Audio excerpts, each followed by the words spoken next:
가을이 깊어가고 있어요. 지난번에 우리 몇몇 성도님들과 함께 인왕산에 올라갔는데 생각만큼 단풍이 많이 들어있지는 않더라고요.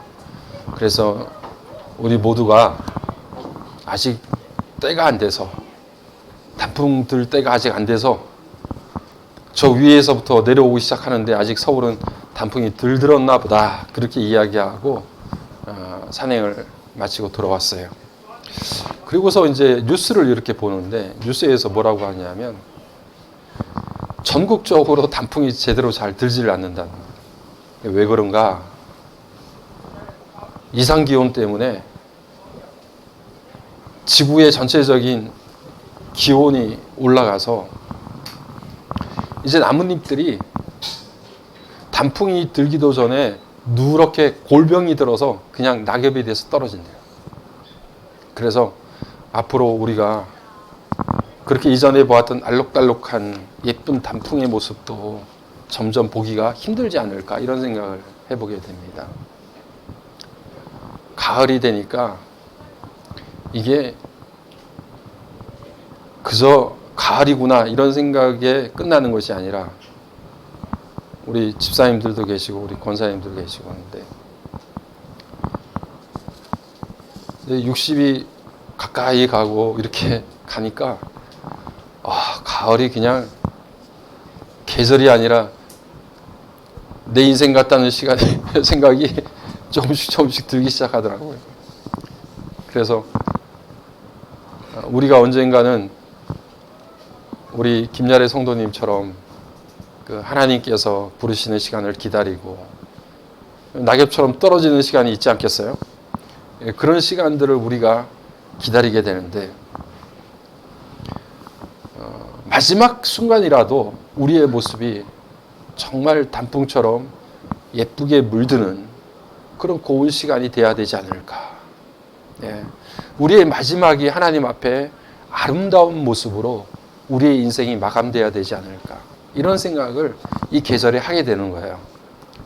그러면서 오늘 본문의 말씀 우리가 읽어내리는 대로 고린도전서 6장 말씀을 이렇게 읽는 중에 하나님께서 바울의 입술을 통해서 우리의 인생의 남은 시간들이 어떻게 하면 아름답게 물들 수 있고 고와질 수 있을까, 그 비결을 우리들에게 두 가지쯤 알려주고 있지 않을까 하는 생각을 본문의 말씀을 통해서 하게 됐습니다. 그 중에 첫 번째는 바울이 오늘 우리의 남은 생애가 하나님 안에서 복되고 아름답게 마무리가 되려고 하면 너희들이 이런 삶을 살면 좋겠다라고 하는 음성으로 제게 들려지는 것이 참 자유가 있는 인생. 우리 한번 따라해 봅시다. 참 자유가 있는 인생.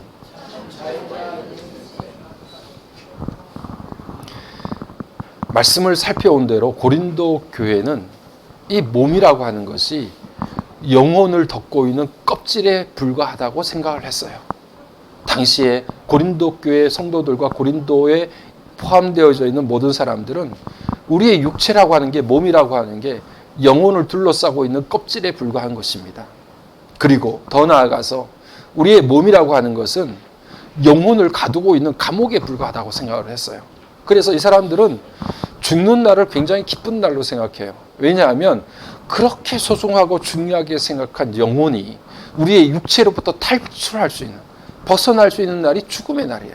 그러니까 이 사람들은 육체라고 하는 것이, 몸이라고 하는 것이 그렇게 별 필요 없이 불필요한 것들이 진짜 중요한 영혼을 가두고 있고 덮고 있으니까 이것으로부터 어떻게 벗어날 수 있을까, 그것에 관심하고 있기 때문에 몸이 뭘 어떻게 됐다라고 하는 것은 크게 신경을 쓰지 않아요.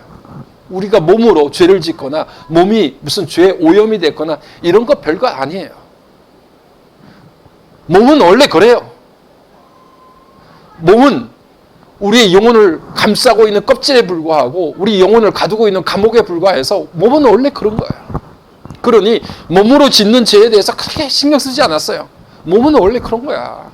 육체는 원래 그런 거지. 하지만 우리 하나님께서 우리 영혼을 구원해 주시기로 작정하셨고 그 영혼을 책임져 주잖아, 괜찮아, 이렇게 생각했던 사람들이 고린도 교회 성도들이에요. 그런데 오늘 우리가 읽었던 말씀을 이렇게 보니까 19절과 20절 말씀 우리 다시 한번 성경을 보면서 다시 한번 읽어봅시다. 19절과 20절 말씀 시작. 너희 몸은 너희가 하나님께로부터 받은 바 너희 가운데 계신 성령의 전인 줄을 알지 못하느냐. 너희는 너희 자신의 것이 아니라 값으로 산 것이 되었으니 그런즉 너희 몸으로 하나님께 영광을 돌리라. 아멘. 바울은 몸을 이렇게 생각하니까 몸을 함부로 굴릴 수가 없는 거예요. 그리고 18절 말씀에서 음행을 피하라고 그렇게 이야기할 수밖에 없는 겁니다.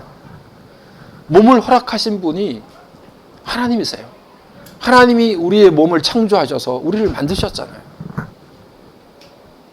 그리고 우리가 읽어본 말씀대로 그 몸은 값을 주고 사신 바 되었으니 너희 것이 아니라고 지금 우리가 말씀을 읽었습니다. 그 값은 무엇입니까? 예수 그리스도께서 우리를 위해서 십자가에서 피 흘리신 사건이잖아요. 그 엄청난 대가를 치르시고 우리의 몸을 하나님께서 사신 것이라고. 그러니 이제 주인이 바뀌었으니 값을 주고 샀으니 이제는 내 것이 아니라 그 값을 주고 치르시고 사신 하나님의 것이 되었다. 이렇게 말씀하시는 거잖아요. 그러니 다른 것이 아니라 너희의 몸으로 하나님께 영광을 돌리라. 그렇게 말씀을 하고 계십니다. 고린도 교회 성도들이 생각하는 이 몸과 바울이 생각하는 몸이 완전히 다르죠. 바울은 자신이 가지고 있는 모든 것들이 하나님께로부터 허락되어진 것이고 하나님께서 그 값비싼 대가를 치르시고 하나님의 소유가 될 수 있도록 소유권이 하나님께 완전히 이전된 것이라는 생각을 철두철미하게 했기 때문에 어떻게 하면 내 몸을 가지고 하나님 앞에 영광을 돌리는 삶. 여러분 지난주에 우리는 그냥 뭐 별일 없이 지나갔지만 종교개혁 주간이 10월 마지막 주간인데 종교개혁주의 가장 중요한 기치는 무엇입니까? 오직 하나님께 영광이에요. 솔리데오스 글로리아라고 하는 이 말을 그 사람들은 너무나 가슴 뜨겁게 받아들인 거예요. 오직 하나님께 영광. 그래서 바흐라고 하는 음악가도 아예 모든 곡 밑에 자기가 서명을 할 때 자기 이름을 서명하는 것이 아니라 SDG라고 하는 약자를 썼는데 그게 바로 오직 하나님께 영광. 그것을 자기의 서명으로 사용을 했어요. 그들 가슴 속에는 어떻게 하면 그렇게 값비싼 대가를 치러주시면서 내 몸을 하나님의 것으로 소유로 삼으셨는데 하나님의 소유가 된 이 몸을 가지고 하나님 앞에 영광이 되고 하나님께 기쁨이 될 수 있는 삶을 살 수 있을까? 그게 그들의 마음속을 뜨겁게 만들었고 그것이 한평생 하나님 앞에 이루어야 될 일생일대의 가장 중요한 과제였던 것입니다. 그래서 바울은 오늘 우리가 본문의 말씀에서 읽은 것처럼 12절 말씀에서 그렇게 말씀을 하죠. 모든 것이 가한데 모든 것이 유익하지 않고 모든 것이 내게 가하나 내가 무엇이든지 얽매이지 아니하리라. 이렇게 말씀합니다. 어떤 것이든 할 수 있고 그렇게 해도 무방한 것이 있을 수 있으나 바울에게 있어서는 어떤 일이 더 하나님 앞에 영광이 되고 기쁨이 될 수 있을까? 그것이 모든 일을 결정하는 기준이었어요. 그렇게 해도 나는 떳떳할 수 있고 내가 뭐 특별히 잘못한 것이 아닐 수 있지만 그래도 어떤 것을 결정하든지 간에 그것이 정말 하나님께 영광이 되고 하나님의 기쁨이 될 수 있는 일일까? 그것이 모든 것들을 결정하는 기준점이 된 거예요. 그리고 그렇게 하다가도 그 어떤 것에 나는 얽매이지 않기를 원한다. 이렇게 12절에서 말씀하는 것은 한두 번 해보니까 그게 괜찮아요. 그렇게 한다고 해서 큰 문제는 없어요. 그렇지만 여러분 우리가 그것들을 멈추지 못할 때 그래서 그것에 얽매여서 살 수밖에 없을 때 그 얽매인다는 것이 결국 그 어떤 것들이 우리들을 딱 거머쥐고 우리들을 통제하는 상태를 이야기하는 것입니다. 그런 거 있잖아요. 우리가 생활 속에서. 그거 한다고 해서 큰 잘못은 아니고 죄는 아니에요. 그런데 그것에 한두 번 하다가 그것에 빠지고 보면, 여러분 제가 구체적인 예는 안 들어도 그것이 한두 번 빠지다 보면 결국에는 거기서부터 헤어나지를 못해요. 그것이 우리를 완전히 거머쥐고 우리를 통제하고 우리를 꼼짝달싹 못하게 만들어요. 그것은 바로 중독이라고 하는 거죠. 거기에 멈추지를 못하는 거예요. 바울은 오늘 고린도 교회 성도들을 향해서 육체는 어떤 일을 해도 괜찮아. 육체는 원래 그런 것이고 육체는 껍데기에 불과한 것이고 영혼을 감싸고 있는 감옥에 불과한 것이니까 어쨌든 어느 순간인가 없어져야 될 것, 버려져야 될 것이기 때문에 육체를 통해서 무슨 짓을 하든 아무 상관없어. 자유해. 자유를 누려. 이렇게 생각했던 사람들이 고린도 교회 성도들인데 바울은 그게 아니라고 생각하는 거죠. 아니다. 이 몸이 그저 하나님께서 쓸데없이 주신 것이 아니라 하나님께서 아름답게 창조하신 것이고 이 몸을 구원하기 위해서, 우리 영혼뿐 아니라 우리의 몸을 구원하기 위해서 그 귀하신 독생자 예수 그리스도를 십자가에 못 박아 죽일 정도로 우리 몸을 하나님의 소유로 이전시키기 위해서 그 값비싼 대가를 치르신 것이다. 이렇게 말씀하시면서 어떻게 하면 우리 몸으로 하나님께 영광 돌리며 살 수 있을까를 생각해 보면 매 순간 우리가 선택하고 행동하는 모든 것들 가운데 하나님이 원하지 않는 것, 하나님께서 기뻐하지 않는 일에 우리가 얽매이지 않도록, 그것에 종속되어져서 그렇게 끌려가지 않도록 그렇게 삶을 살아야 된다라고 말씀하고 있는 거예요. 자, 여러분, 우리가 원하고 바라는 것들이 있어요. 그것대로 막 해요. 내가 욕망하고 내가 하고 싶은 대로 뭐든지 다 합니다. 그것이 참으로 참된 자유일까? 자유로운 삶일까? 생각해 보면 우리의 욕망과 우리의 생각대로 하고 싶은 대로 하는 것이 참 자유가 아니에요. 참 자유는 어떤 것인가? 여러분, 자, 따라해 보세요. 멈출 수 있을 때, 멈출 수 있는 것이 참 자유다. 멈출 수 있을 때 멈추지 못하면 그거는 우리가 거기에 끌려가는 얽매이는 노예가 된 것이지 자유로운 게 아니에요. 나는 내가 하고 싶을 때 마음대로 한다. 난 자유로운 사람이야. 이렇게 이야기하는 사람일수록 그의 욕망의 노예가 되어져 있는 거예요. 정말 참 자유는 내가 브레이크를 잡고 싶을 때 브레이크를 잡을 수 있는 게 참 자유예요. 그렇지 않습니까? 멈출 수 없는 게 무슨 자유예요? 거기에 끌려가는 삶이지. 바울은 오늘 어떤 일일지라도 내가 그렇게 가도, 그렇게 달려가도 아무 문제가 없지만 그것이 정말 하나님께서 보시기에 기뻐하지 않는 삶이라고 하면 나는 언제라도 멈춘다. 그렇게 하지 않는다. 바울은 그렇게 하고 싶은 자유가 아니라 그렇게 하지 않아도 될 자유를 누리고 있는 거예요. 우리가 신앙생활을 할수록 우리의 삶이 하루 이틀 더 깊어질수록 내가 하고 싶은 대로 하는 게 아니라 하고 싶은 것을 슬그머니 내려놓을 수 있는 자유를 여러분 누리셔야 돼요. 내 욕망과 탐욕대로 마음대로 풀어헤쳐서 마음대로 하는 삶이 아니라 하나님께서 보시기에 이런 사람 기뻐하지 않으실 것 같은데?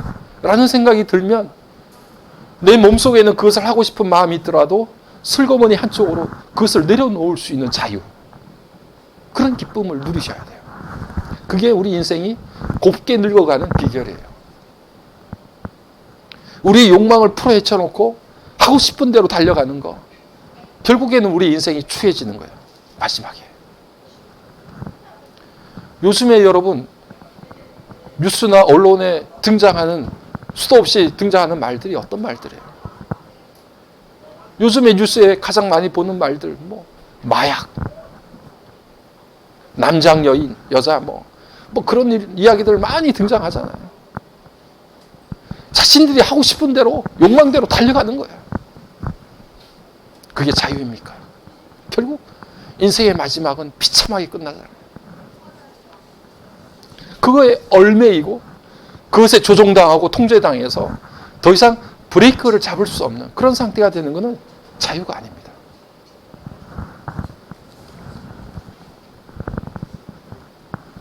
죄의 문제에 대해서는 반드시 브레이크를 잡아야 되고요. 오늘 바울은 그 죄 문제뿐 아니라 또 다른 문제들도 이야기해요. 저도 조금 인생을 살다 보니 느껴지는 것이 때로는 시간을 돌아보게 되면 제가 생각한 대로 꼭 그렇게 하지 않아도 됐었던 것들이 너무 많더라고요. 여러분들도 그렇습니까? 예? 꼭 내가 생각하고 내가 판단한 대로 그렇게 하지 않았어도 아무 문제가 없었던 일들이 너무나 많았던 거예요.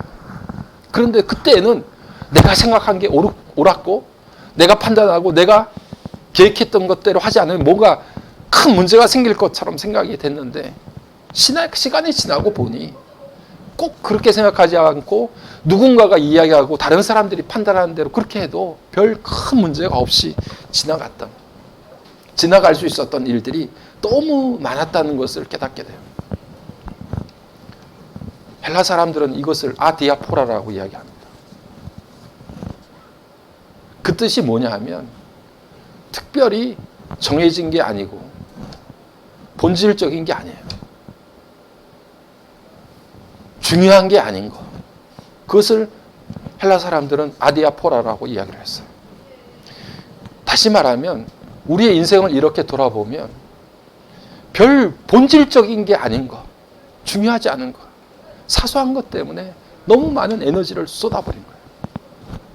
이렇게 했어도 됐고 저렇게 했어도 된 것 때문에 고집을 피우기도 하고 자존심을 세우기도 하고 그러면서 살아왔던 시간들이 너무 많은 거예요. 우리의 남은 시간이 하나님 앞에 더 아름답게 만들어지려면 남들이 불편하게 생각하고 남들이 그렇게 생각하는 생각이 있다고 하면 그것이 본질적인 것이 아니고 중요한 것이 아니고 그렇게 꼭 하지 않아도 될 것이 있다고 하면 슬그머니 옆에다 내려놓을 수 있는 자유를 여러분 누리시며 살기를 간절히 소망합니다. 교회에서도 마찬가지예요. 교회에서도 우리가 에너지를 소모하는 것들이 대부분 어떤 것이냐면 본질적인 게 아니야. 교회에서 예배드리지 말라고 하면 큰일 나는 거죠.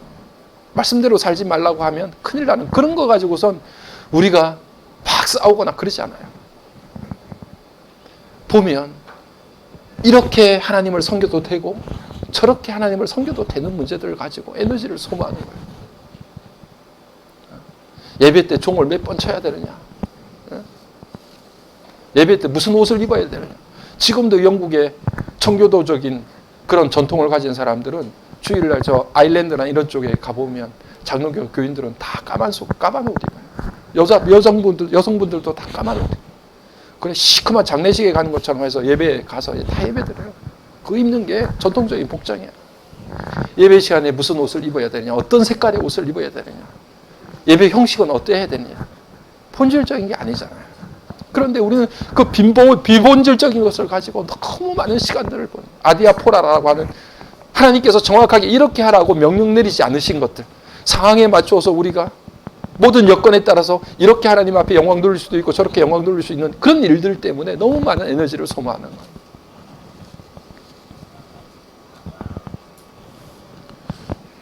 어떤 남녀 결혼 이야기인데 제가 이게 사실적으로 있었던 이야기인지 아닌지는 잘 모르겠어요. 저도 이제 몇 번 듣기도 하고 보기도 했는데 경상도 남자랑 전라도 여자분이 이제 결혼을 하신 거예요. 그런데 신혼 때에 신부가 이제 밤참으로 출출해서 저녁에 감자를 삶았다고 그래요. 감자를 삶았는데 경상도 남자분이 그 감자를 옆에 있는 가루에다 탁 찍어서 딱 먹었는데 소금인 줄 알았더니 설탕이야.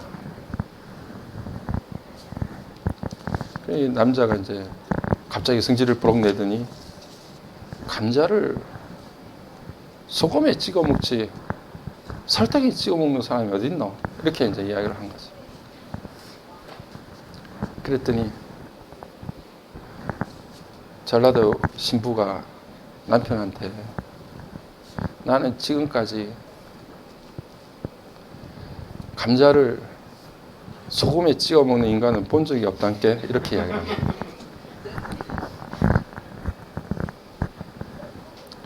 거기서부터 이제 슬슬 올라오기 시작한 거지, 둘이 이제. 그래가지고 결국 이제 시간이 지나서 이제 뭐 양쪽 집안 부모들까지 이제 들먹이면서 니네 집 뭐 어쩌고 그러면서 이제 이야기가 된 거예요. 그래가지고 그래? 그러면서 이제 둘이서 이제 파이팅을 해가지고 결국 그날 밤에 그래 더 이상 못 살겠다. 그냥 그만두자. 이래가지고 이제 그게 이제 법원까지 갔다네요. 그래가지고 법원 가가지고 이제 판사 앞에서 이제 그런 내막을 이야기한 거예요. 그러니까 뭐 남편도 이야기하고 아내도 이야기하고 우리는 감자를 절대로 설탕에 찍어 먹는 일이 없습니다. 막 그러고 이제 이야기하고 그 이야기를 들었던 판사가 기가 막히죠. 판사가 이야기하기를 두 사람을 향해서 이야기하기를 우리 강원도에서는 고추장에 찍어 먹습니다. 예. 예, 그것 때문에 그래 뭐 하여튼 뭐 이게 사람들이 만드는 우스운 이야기인지는 잘 모르겠는데 사실 우리가 사는 게 다 이런 것 때문에 싸워요. 그러지 않아요? 예, 부부 관계도 보면 가정에서도 보면 다 그런 문제 가지고 여러분 우리가 누릴 수 있는 자유가 막 엄청난 자유가 아니에요. 우리가 요즘에 무슨 군사 무슨 독재 시절에 사는 것도 아니고 뭐 그렇게 폭압을 받는 시대에 사는 것도 아니고 우리가 누리는 참 자유는 정말 저 사람을 위해서 내 옆에 있는 사람을 위해서 내가 생각하는 것을 슬그머니 내려놓을 수 있는 자유. 이게 나이가 들고 시간이 지나면서 누릴 수 있는 참 자유인데 그게 참 안 되죠. 오늘 말씀을 보면서 모든 게 가하지만 모든 게 유익하지 않다. 그 말은 바울이 무슨 말이냐면 그렇게 해도 감자를 소금에 찍어 먹어도 괜찮아. 그런데 정말 옆에 있는 사람이 설탕에 찍어 먹는 사람이 있다고 하면 소금에 찍어 먹는 것을 슬그머니 내려놓을 수 있어요. 나는 그렇게 살겠다는 거예요. 공동체의 유익을 위해서 바울은 나는 그걸 택하겠다는 거예요. 잘못된 것은 아닐지라도 어떻게 하면 함께 공동체를 세워가고 그것이 교회이든 가정이든 그렇게 세워갈 수 있는 길을 택하겠다. 그것이 바로 바울이 누렸던 자유예요. 자유. 멈출 수 없는 것은 자유가 아니라 그랬잖아요. 그 앞에서 슬그머니 내려놓을 수 있어야 그게 자유거든요. 오늘 이런 자유가 하나님을 기쁘시게 하는 것이 무엇일까를 생각하고 그 하나님이 원하시지 않는다고 하면 슬그머니 내려놓고 내 곁에 있는 사람이 원하지 않는 것이 있다고 하면 그를 위해서 내가 생각했던 것을 슬그머니 내려놓을 수 있는 자유. 이 자유가 살아가면 살아갈수록 저와 여러분들에게 풍성하게 물들여지기를 주의 이름으로 간절히 축복합니다. 두 번째 제가 한번 생각을 해보니 바울이 우리의 인생의 마지막 부분에 정말 필요한 것들 우리의 여생 가운데 꼭 필요한 것들이 어떤 것이 있을까? 주님과 합하는 사람. 우리 같이 한번 따라해 봅시다. 주님과 합하는 사람. 17절 말씀을 보니까 그렇게 기록되어 있어요. 주와 함께하는 자는 한 영이니라. 주와 함께하는 합하는 자. 그것에 대해서 말씀을 하는데 제가 신학 석사 논문을 쓸 때 논문이 바로 하나님과의 연합이에요. 그리스도와의 연합. 그래서 칼빈 우리가 이야기하는 칼빈의 그 칭의론이라고 하는 우리를 의롭게 하신다라고 하는 그 말의 내용을 들어가면 그 우리가 의롭게 되는 가장 큰 핵심은 우리가 그리스도와 연합하는 거예요. 연합하는 거예요. 근데 그 연합이 굉장히 신비롭습니다. 그래서 기독교에서는 늘 그리스도와의 연합을 이야기할 때 붙이는 단어가 그리스도와 신비한 연합이에요. 그래서 유니오 미스티카라는 말을 쓰고 쿰 크리스토라고 하는 말을 써요. 그리스도와 연합인데 그게 미스틱한 거예요. 아주 신비로워요. 우리가 주님과 연합이 하나가 된다는 게 얼마나 신비로운가. 우리는 주가 내 안에 내가 주 안에 있다라고 하는 요한복음 15장 4절 그 말씀이 너무나 익숙하게 들려지지만 우리 한번 생각해 보세요. 저나 여러분 지금도 속을 열어보면 얼마나 모나고 거친 것들이 많습니까? 컴컴한 동굴처럼 어두운 우리 속의 모습들을 보고 우리 스스로도 경악을 금치 못할 때가 많아요. 내 속에 이런 짐승 같은 모습이 있나? 내 속에 이런 모나고 거친 모습이 있었나? 라는 생각을 보면서 나이가 많이 들어도 내 자신 때문에 소소라치게 놀랄 때가 얼마나 많습니까? 그게 바로 죄악된 인간의 본성이거든요. 우리의 본 모습이에요. 아무리 거칠애를 하고 우리가 어떻게 포장을 하고 다니고 있지만 사실은 우리 안에 그런 내면 세계를 보면 너무나 악하고 잘못된 모습들이 너무나 많은 거예요. 여러분, 그런 우리 자신이 그 거룩하신 주님과 하나가 된다는 게 여러분 믿겨지세요? 이게? 네? 이게 될 수 있을 법한 이야기입니까? 그래서 우리가 그런 악한 우리가 거룩하신 주님과 하나가 되고 그분 안에 내가 머물고 그분이 내 안에 머문다는 이거는 어떤 인간의 말로 해명이 안 되는 거예요. 표현이 안 되고 설명이 안 돼요. 그래서 이것을 그리스도와 신비로운 연합이라고 이야기해요. 너무 신비롭다. 나를 보며 절망적이고 나를 보면 얼마나 못나 보이는데 이런 나, 죄로 오염된 내 심령, 이 심령을 가진 내가 어떻게 거룩하신 주님과 하나가 되는 일이, 연합이 되어지는 일이 있을 수 있을까요?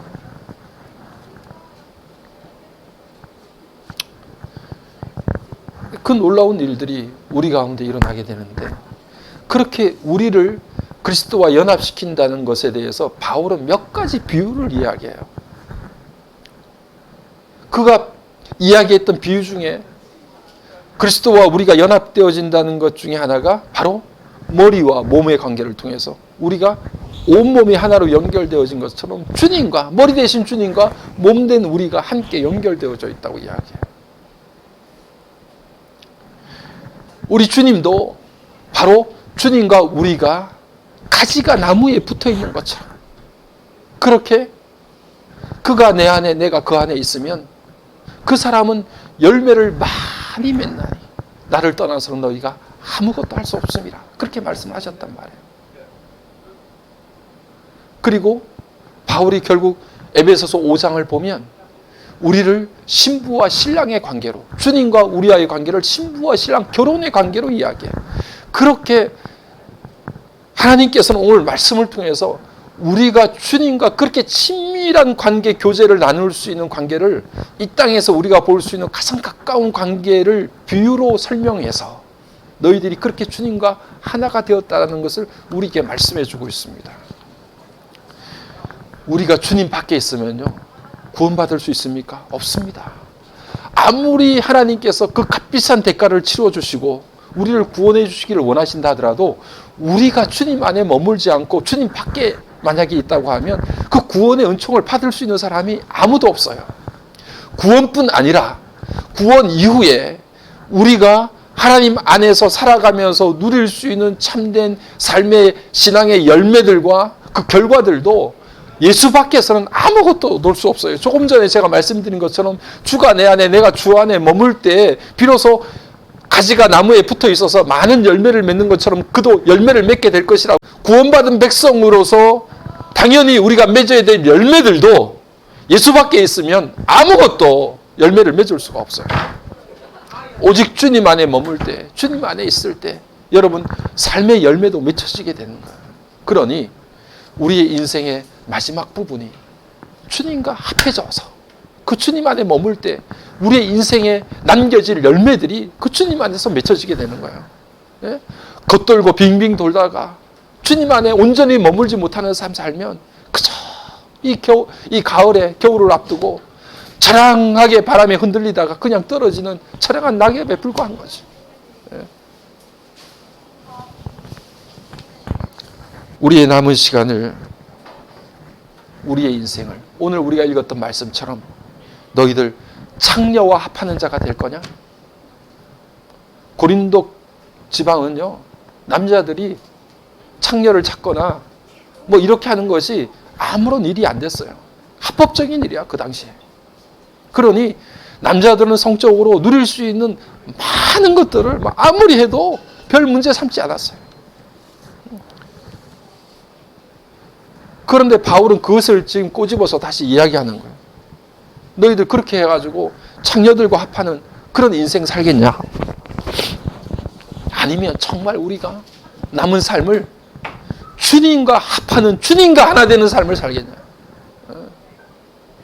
창녀와 한 몸을 이루며 살겠냐? 아니면 주님과 한 몸이 되어지는 거룩한 연합이 여러분들의 삶 가운데 이루어지기를 원하느냐? 이게 바로 바울이 고린도 교회를 향해서 이야기했던 내용이죠.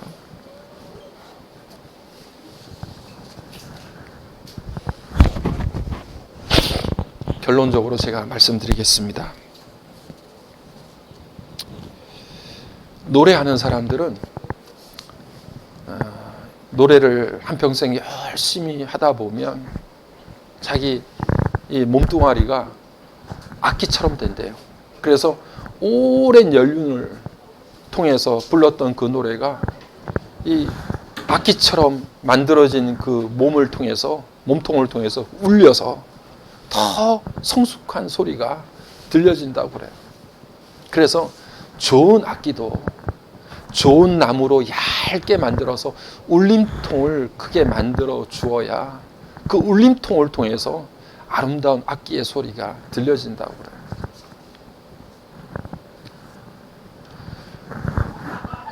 우리 안에 시간이 갈수록 우리는 덕지덕지 덮개가 얼마나 많이 덮여져 있는지 모릅니다.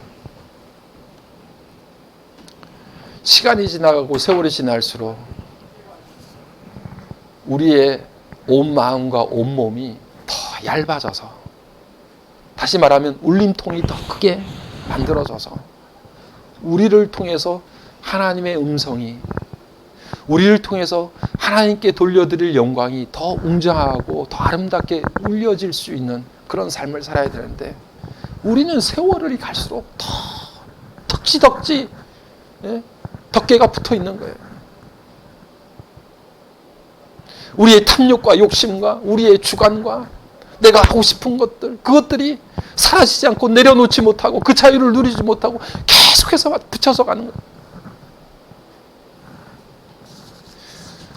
말씀을 생각하면서 저는 하나님 앞에 한 가지 소원이 있다고 합니다. 하나님, 언젠가 한 번만이라도